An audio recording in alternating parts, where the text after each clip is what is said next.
É bruxa, né? Também, não sabe mais Cuidado, hein? Ouço do podcast. Ela quer que eu entreviste você? Ah, por isso que ela mandou você vir pro teste. Nem sabia que ela viria hoje, coitada. Não deixa ela nervosa. Todo mundo que ela manda vir fazer palestra, vir aqui, ela quer que leva pro podcast. Vem pro teste, a gente faz o teste aqui. Então, boa noite. Hoje temos aqui a entrevista. Pessoal, boa noite então. Sejam todos muito bem-vindos. Antes da gente começar a palestra, temos alguns recadinhos para casa. Primeiro, se for possível, deixe o celular no vibracall ou no modo avião, para não interromper e não fazer barulho durante a palestra do Bruno. Peço que evitem conversas paralelas, se mantenham atentos à palestra. É um tempo curto, mas é um tempo muito proveitoso, então por favor fiquem atentos à palestra. Depois da palestra, mantenham-se sentados, a gente tem o passe e logo depois a gente tem o TDM, que a gente falava de uma maneira incorreta, é tratamento para depressão por magnetismo, que é a mesma função do passe, mas é o treinamento, o tratamento. Ó, eu estou me confundindo hoje. Temos os 2 cadernos ali fora, os cadernos para encarnados e desencarnados, então se você quiser deixar o nome de alguém, a gente faz um trabalho de segunda-feira específico junto com o caderno também, então deixem os nomes das pessoas que vocês queiram emitir boas vibrações. A gente pede potes plásticos para o pessoal do Pão Fraterno, que faz um trabalho de sexta-feira, que sai para entregar marmita para moradores de rua. Então, se vocês tiverem potes de 1 litro de sorvete, potes de margarina grande, a gente recebe e depois repassa para eles. A gente também recebe alimentos para cestas básicas que a gente monta e ajuda eles na distribuição. A gente pede que se inscrevam no nosso canal no YouTube e nos sigam no Instagram. Todas as nossas comunicações são por Instagram. E as palestras são disponibilizadas junto com cortezinhos no YouTube, para a gente poder expandir o nosso trabalho também. A gente tem recentemente uma caixinha para doação que está perto da porta. Então a gente tinha uma caixinha, quem quiser deixar um valor lá para fundos do centro mesmo, para a gente poder pagar água, luz, aluguel e essas coisas. Temos especialmente, eu não tenho nenhum talão aqui, mas a gente tem especialmente a primeira pizza solidária nossa do centro. É uma pizza que a gente está angariando fundos para o próprio centro mesmo. Vai ser investido alguns valores. Então quem quiser é só falar com a Vivian. Ela vai disponibilizar para vocês o talãozinho. Deixa aqui, quem quiser doar também. Vai ser dia 7/6, a entrega vai ser da 1 às 4 da tarde, aqui mesmo no centro. A gente vai vir mais cedo para montar. Quem quiser se voluntariar para ajudar a montar, a gente vai ter café, a gente vai ter muita risada. A Fran vai fazer um stand-up aqui exclusivo para vocês. Com certeza. Lembrando que vai ter o bazar. Temos a Vivian também, que também participa do evento, né, como comediante. Temos o bazar hoje, no dia. Vamos ter alguns itens de bazar junto com a venda das pizzas, a entrega das pizzas também. Aniversariantes, só levantar a mão discretamente. Olha, foi sábado. Eu ganhei aniversário de sábado. A gente faz o que agora? É a primeira vez que isso acontece. Esse é o primeiro do ano, Nicole. A gente canta parabéns para ele. O que a gente faz agora? Acho que a gente vira. Não, eu não gosto. Tem presente para ele, Vivi? Tem um presente pro Nicola hoje, então. Oh, parabéns pro Nicola. Aí, ó. Tá vendo? Alguém mais está com vergonha? Não quer levantar a mão? Primeira vez no centro, hoje a gente tem bastante gente que é a primeira vez no centro, né? Primeira vez no centro. Vivian, você quer fazer as honras? Temos um brindezinho especial para quem vem a primeira vez no centro. É uma forma de tratar vocês bem para que vocês voltem mais vezes. Não tem mais presente na próxima vez, tá? Não se iludam com isso. Não se iludam. É só a primeira vez, mas é com todo o coração. A Vivian fez os brindes para vocês. E para os meninos vai ficar com as ilustrações. Esse aqui é de mulher. E amanhã a gente tem atendimento espiritual.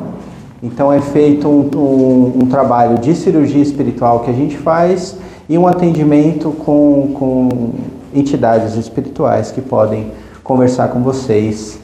O portão abre às 8, às 8h15 começam os atendimentos aqui para quem tiver o interesse. Tá legal? Então vamos fazer uma leitura. Nicola, é seu aniversário, a gente tem 4 livros, escolhe um para a gente fazer a leitura. Ó, Sinal Verde, Desobsessão, Roteiro, Meditações Diárias. Fazer a leitura. Quer folhear e ver onde sai a leitura? Quer escolher? Hoje é seu dia, cara. Aproveita. Ó, beleza. Lembranças de paz. Reconhecer, mas reconhecer mesmo. Que trabalho servido estamos. Acima de tudo, cooperando em favor de nós próprios. Perseverança no trabalho da execução dos compromissos que assumimos significa 90% na soma do êxito. Não desestimar a importância e o valor de pessoa alguma. Nos instantes de crise, usar o silêncio ao invés do azedume. Zangar-se, alguém será sempre dilapidar a própria tarefa. Perdão para as faltas alheias é a melhor forma de alcançar desculpa dos outros em nossos próprios erros. Observar o sinal vermelho para o mal no trânsito das palavras. Um gesto de simpatia ou gentileza pode ser a chave para a solução de muitos problemas. Perfeitamente possível administrar a verdade sem ferir, desde que esteja no bálsamo da bondade ou no veículo da esperança. Nunca nos esquecermos de que a paciência favorece o socorro de Deus. Muito boa escolha, Nicola. Muito obrigado. Vamos fechar os nossos olhos, elevar os nossos pensamentos ao Mestre Jesus. Que possamos, nesse momento, estar conectados aos nossos mentores, aos nossos anjos de guarda, ao plano espiritual, e que possamos agora receber as bênçãos, receber o tratamento fluídico que recebemos, mesmo quando assistimos a palestras. E o tratamento faz parte e é completo no passe. Que consigamos estar atentos às mensagens passadas durante a palestra, que nos sirva de consolo, que nos sirva de alento, que nos sirva de inspiração. E que tenhamos o nosso coração aberto para as bênçãos do Senhor. Que assim seja. Vamos receber então o Bruno Maior, vai nos presentear com a palestra e depois a oração final. Bem-vindo, boa palestra. Obrigado. Tudo bem com vocês? Boa noite. Muito bom. Eu preparei uma coisa para hoje e a hora que eu cheguei aqui eu resolvi mudar. É corriqueiro que às vezes a gente vá para uma palestra com uma ideia na mente, mas quando você chega num determinado ambiente, aquela percepção ela se modifica. Então tem 15 minutos que eu estava aqui matutando, enquanto vocês estavam chegando, para ver como é que eu ia abordar aquilo. Mas eu não entendo que quando alguma coisa se manifesta para a gente, mesmo que tenha sido lá atrás e eu tenha mudado essa ideia, que aquilo que foi manifesto perde a necessidade. O tema de hoje tinha que ver com a dança da família, a relação entre o caos e a harmonia dentro das nossas relações familiares, né? Então essa era a ideia de hoje. Esse é um tema bom. E aí eu falei assim, puxa vida, mas eu estou sentindo uma outra coisa, como é que eu vou conectar essa ideia anterior com a nova ideia? Então, ok, vamos fazer esse processo a partir de agora. De dança eu não entendo nada, eu não sei dançar, tá? Então só para vocês não ficarem achando que eu vou falar alguma coisa sobre dança. A ideia da dança, ela tem que ver com uma outra coisa. Nós nos movimentamos relacionalmente falando. E as nossas relações familiares são como uma grande dança. E tem hora que você está num ritmo e ela está no outro. E aí ela está num, você está no outro. E a música que toca na sua cabeça não é a que tocou na dele. E assim vai. Então perceba que quando a gente está se relacionando, a gente tem uma expectativa de como vai acontecer a fluência daquela relação. E nem sempre acontece dentro de uma zona esperada. E no fundo, quando a gente se depara com isso, a gente acaba pisando no pé de alguém e alguém pisa no seu pé. E aquilo te incomoda. E as relações humanas, elas dão trabalho porque você acha que aquele indivíduo que estava ouvindo uma música e dançando num ritmo diferente da música e do seu ritmo, parece que ele estava agredindo você, fazendo alguma coisa contra você. Quando na verdade ele só estava no outro ritmo e eu também estava em outro. E muitas vezes a gente se depara com essa cena e ela nos parece desagradável. E o grande lance da vida é que no final das contas a gente tenta colocar começo, meio e fim em tudo, quer impor as nossas regras de um determinado jeito e dizer que aquilo não cabe aqui ou que aquilo outro é o que cabe aqui. Só que a gente nunca sabe de verdade qual é o elemento que melhor cabe, porque a gente não está presente. E essa é a pegadinha. Para cantar, para dançar, você tem que estar muito presente. Não é possível fazer isso sem estar de corpo e alma naquela função. Então, no fundo, a temática de hoje tem que ver com presença e tem que ver com como é que nós nos conectamos com isso. Quando a gente olha para essa história, então eu tentei me conectar com uma outra coisa, que é o que eu me conectei enquanto estava sentado aqui.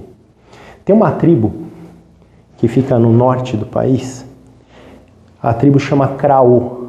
Não sei se vocês já ouviram falar dessa tribo. Eles fazem parte de um grupo maior, que são os Timbirás. E essa tribo Kraô, ela tem uma peculiaridade.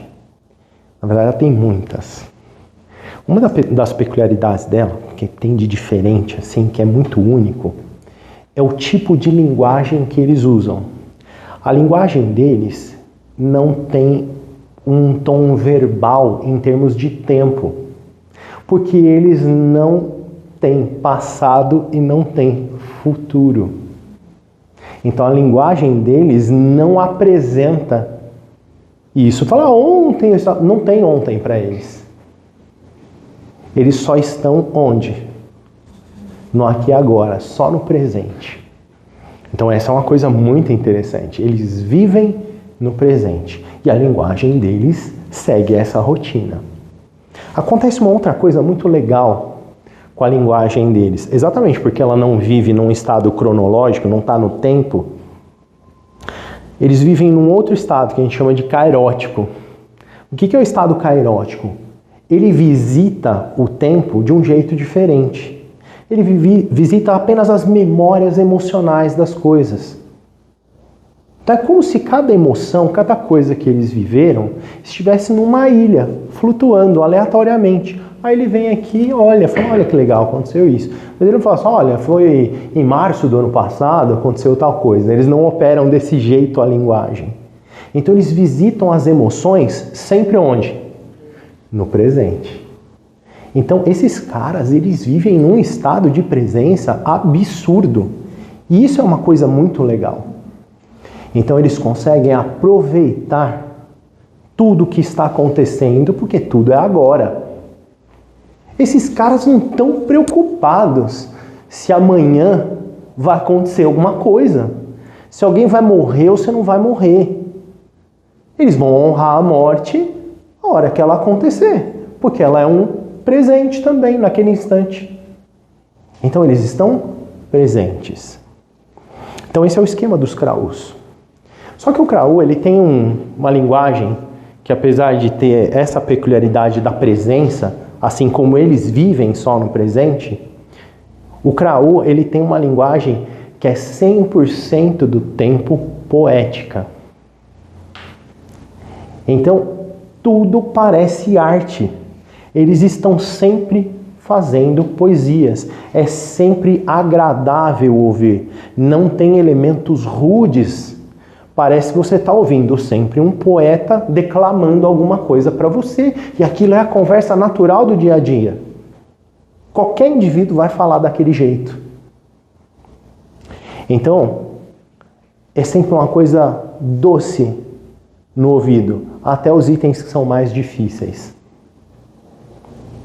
Se relacionar dá muito trabalho, porque às vezes eu tenho que contar uma coisa para você que você não quer ouvir. Às vezes eu tenho que ouvir uma coisa de você que eu não estou afim de ouvir também. E às vezes você vai me contar uma coisa com uma linguagem que vai ser desagradável, dolorida. E meio que na nossa linguagem você até tem como amenizar isso, mas às vezes você não consegue.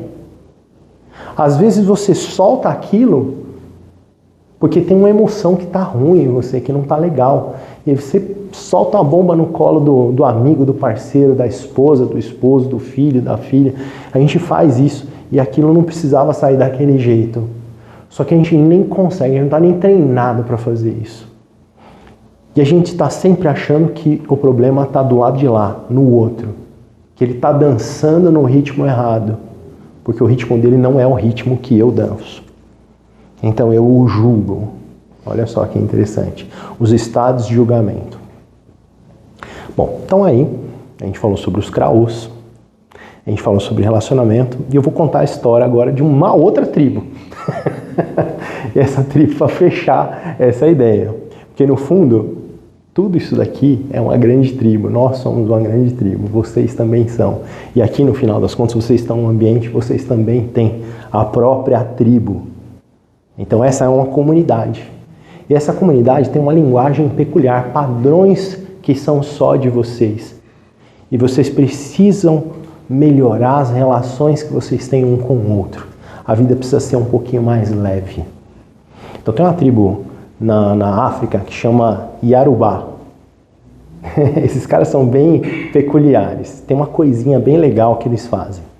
Lá tem uma baga, né? Vocês já viram que tipo, você compra no mercado, tem não sei o que berry. Aí tem goji berry, blackberry, strawberry, tudo esses trem que termina em berry. Berry são as bagas. Então a baga é uma frutinha assim, bem carnuda, né? E que tem um gosto bem adocicado normalmente. Então tem uma danada numa berry dessa daí que dá lá naquela região. O nome dela é Miracle Berry. Olha só que legal. A baga milagrosa. O que essa frutinha faz? Ela consegue transformar duas coisas muito difíceis em coisas doces. Qualquer coisa azeda e ácida fica doce na presença dessa frutinha. E qualquer coisa amarga, né, e que tem aquele gosto, como é que eu... sabe aquela que amarra a boca? Todos esses gostos viram um gosto doce. E aí sabe o que esses caras fazem? Eles pegam... Logo de manhã, eles saem lá, é um arbusto, né? Arranca lá uma frutinha, aí ele dá uma mastigada aí, deixa ela aqui, ó, na lateral da bochecha. Tudo que esse cara comer nesse dia vai ficar docinho. Meu, se o cara comer arroz, feijão, o trem vai ficar doce. Qualquer coisa que ele mandar para dentro vai ter o gosto dessa plantinha, dessa baga. E eles fazem isso o dia inteiro. Mas o detalhe é o motivo pelo qual eles fazem isso, que não é exatamente só para sentir um gosto doce na boca. É uma lembrança de que tudo que você fala para alguém deve sair doce. Então, se eu adoçar minhas palavras, facilitando a vida dos outros, a vida fica mais fácil, fica mais leve. E a pergunta é, por que eu me conectei com isso hoje? Porque não é fácil fazer isso, é um desafio. E é um desafio para mim. Minha mente ela é muito racional. E às vezes a gente não se conecta empaticamente com as pessoas quando é racional demais. Dá trabalho. Você precisa desenvolver uma habilidade. É um esforço do dia a dia. Fazer um pouquinho para amenizar a percepção das pessoas. Isso é um desafio para mim. E eu estou contando isso para vocês porque eu acho que é um desafio para os outros também. Se vocês querem que a dança saia mais macia, mais harmoniosa, que as coisas estejam em seu devido lugar, a forma com que você se conecta com as pessoas, a fala precisa ser suave. Tem uma historinha que é com ela que eu vou fechar e tem uma musiquinha dessa história. Então, lá na Bíblia, tinha um profeta. E esse profeta, ele era um cara muito duro.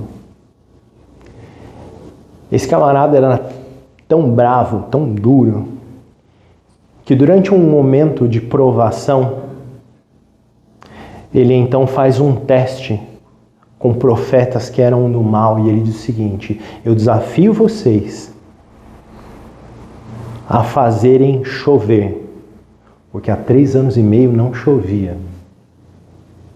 E aí então, eles fizeram um monte de coisa. Dançaram, pularam, fizeram um monte de show e não caía nenhuma gota. Aí então o que ele fez? Ele mandou fazer um altar, colocou a oferta no altar.